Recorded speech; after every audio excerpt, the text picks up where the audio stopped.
জি কর মেডিকেল কলেজে ইতিমধ্যেই সিআইএসএফ জওয়ানরা তারা এসে পৌঁছেছেন। গত পরশুই একেবারে সুপ্রিম কোর্টের নির্দেশ ছিল নিরাপত্তা সুনিশ্চিত করতে হবে জি কর মেডিকেল কলেজে, এবং তার জন্য সিআইএসএফ কে দায়িত্ব দেওয়া হয়েছিল। ইতিমধ্যেই আধা সেনার জওয়ানরা তারা এসে পৌঁছে গিয়েছেন।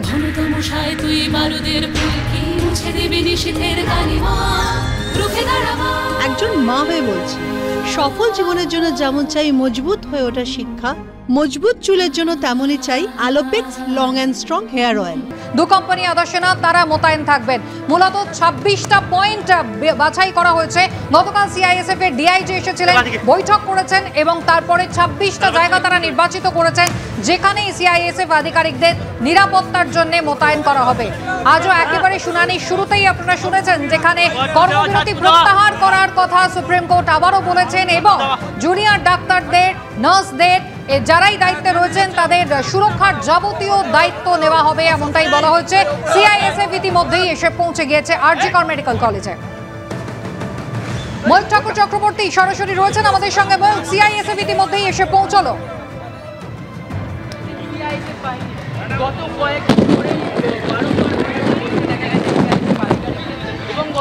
ময়ূক ঠাকুর চক্রবর্তী আমাদের প্রতিনিধি রয়েছেন আমাদের সঙ্গে, সরাসরি ছবি আপনারা দেখতে পাচ্ছেন। সিআইএসএফ এর জওয়ানরা তারা ইতিমধ্যেই এসে পৌঁছেছেন। ময়ূক, দেখো একদমই কিছুক্ষণ আগে দু কোম্পানি সিআইএসএফ লেডি অফিসাররা রয়েছেন। আমি অভিজিৎ দত্ত আমাদের ক্যামেরা পার্সন দেখানোর জন্য বলবো, এই মুহূর্তে জি কর মেডিকেল কলেজ হাসপাতালের অ্যাডমিনিস্ট্রেটিভ যে বিল্ডিং রয়েছে সেখানে কিন্তু সিআইএসএফ অফিসিয়ালসরা এলেন, এবং আজকে সকাল থেকেই যে খবর ছিল যে কালকেই লালবাজারের তরফ থেকে বলা হয়েছিল যে সিআইএসএফ এর এডিজি তিনি লালবাজারে গিয়ে মিটিং করেন, এবং সেই মিটিংয়ের পরই যেটা সিদ্ধান্ত হয় যে আজকে থেকেই ডিপ্লয়মেন্ট হয়ে যাবে।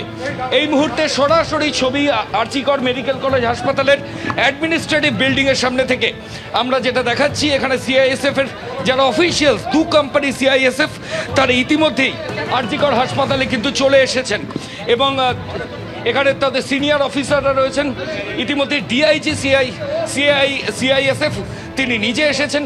গতকালও লালবাজারের তরফ থেকে বারবার যেটা দফায় দফায় মিটিংয়ে ডিসিশন হয় যে এই সিআইএসএফ তাদের যে পরিকাঠামো, থাকার পরিকাঠামো, সেটা কলকাতা পুলিশের তরফ থেকে যেন রেডি করে দেওয়া হয়, কারণ দু কোম্পানি ফোর্স, লেডি ফোর্স রয়েছেন, কাজেই তাদের ইনফ্রাস্ট্রাকচার, থাকার ব্যবস্থা সেটা পুলিশ আধিকারিকদের করতে হবে। এবং আজকে সকালেও ডিআইজি সিআইএসএফ তিনি এসে হসপিটাল অথরিটির সঙ্গে মিটিং করেন।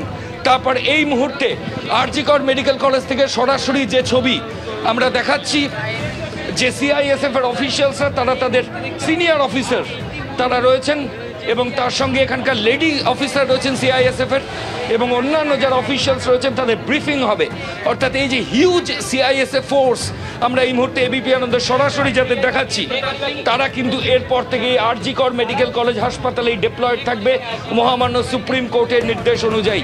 সরাসরি ছবি জি করের অ্যাডমিনিস্ট্রেটিভ বিল্ডিংয়ের সামনে থেকে এই মুহূর্তে সিআইএসএফ এতদিন পর্যন্ত কলকাতা পুলিশের আউটপোস্টেই জি করে ছিল, যেখানে 27 জন সিভিক ভলেন্টিয়ার, কয়েকজন অ্যাসিস্ট্যান্ট সাব ইন্সপেক্টর, হাতে গোনা কয়েকজন সাব ইন্সপেক্টর এবং 2 জন ইন্সপেক্টর, সেই স্ট্রেংথ ছিল কলকাতা পুলিশের এখানে। এরপরই মহামান্য সুপ্রিম কোর্ট এই জঘন্য অপরাধের পর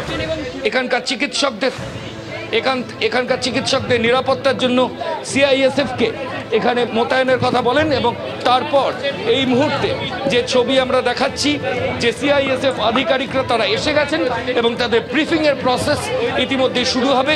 অর্থাৎ লেডিস হোস্টেল থেকে শুরু করে এমার্জেন্সি কোথায় কারা ডিপ্লয়েড থাকবেন, কি রোটেশনে ডিউটি হবে, Kolkata police law and order দেখবে, তাহলে তারা কোথায় থাকবে, সংশ্লিষ্ট বিষয় নিয়েই কিন্তু মিটিং ইতিমধ্যেই জি করের অ্যাডমিনিস্ট্রেটিভ বিল্ডিংয়ের সামনে শুরু হয়ে গেছে।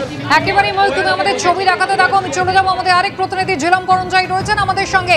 জিলাম, ইতিমধ্যেই সিআইএসএফ এসে পৌঁছে গিয়েছেন, মহিলারা যেমন রয়েছেন তার পাশাপাশি জওয়ানরা তারা সকলেই এসেছেন। ঠিক কোন কোন জায়গায় এদেরকে মোতায়েন করা হবে? কারণ কিছুক্ষণ আগেও আমরা যখন লাইভ স্ট্রিমিং দেখছিলাম সেখানে আইনজীবী তিনি কিন্তু বলছেন যে চিকিৎসকরা, রেসিডেন্ট ডক্টররা, ইন্টার্নরা তারা কিন্তু এখনো নিরাপত্তাহীনতায় ভুগছেন।